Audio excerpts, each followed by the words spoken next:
कोनो मतलब हमरा से रउआ तो अपने धुन में रहे के बा हमरा अरे बतिया का भल में बताइबे कि बेलमुंड बिगड़बे हमार ना मनबे बताओ का भइल बा।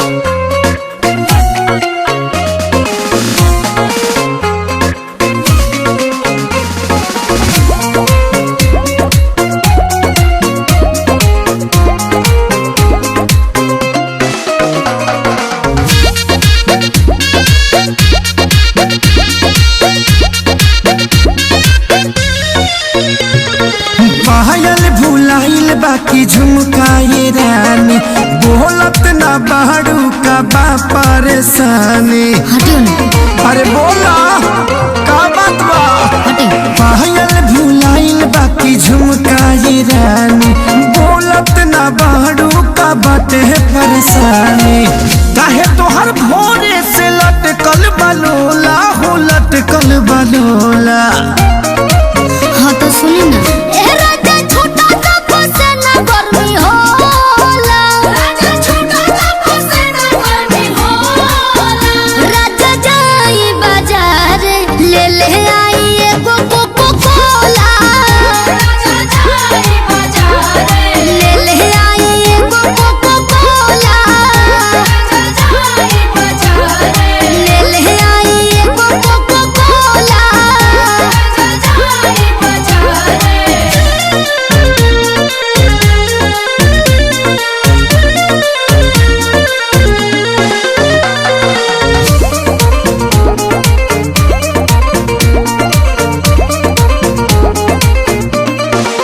जवन जवन कहाँ बुलइबो सजनिया लहई पीला ग्लूकोच वाला पनिया।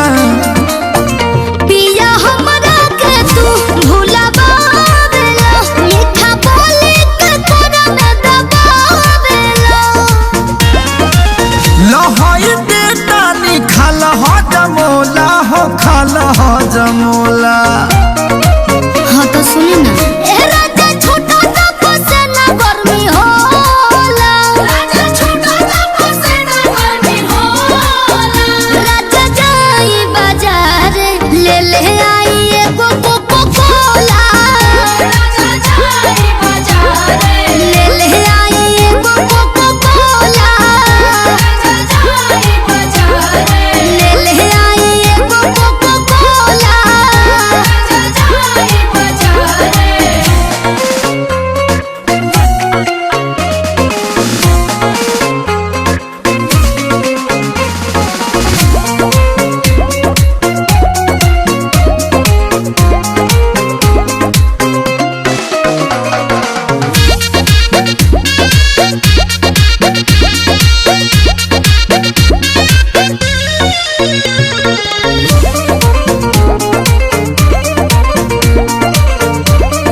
हम जाइब ये प्यारी तोहरा के लाइब बनारस वाला साड़ी।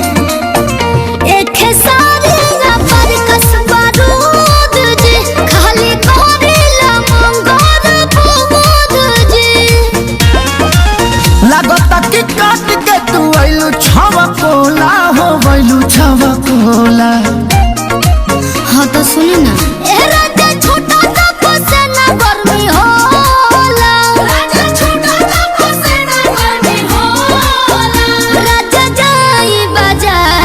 ले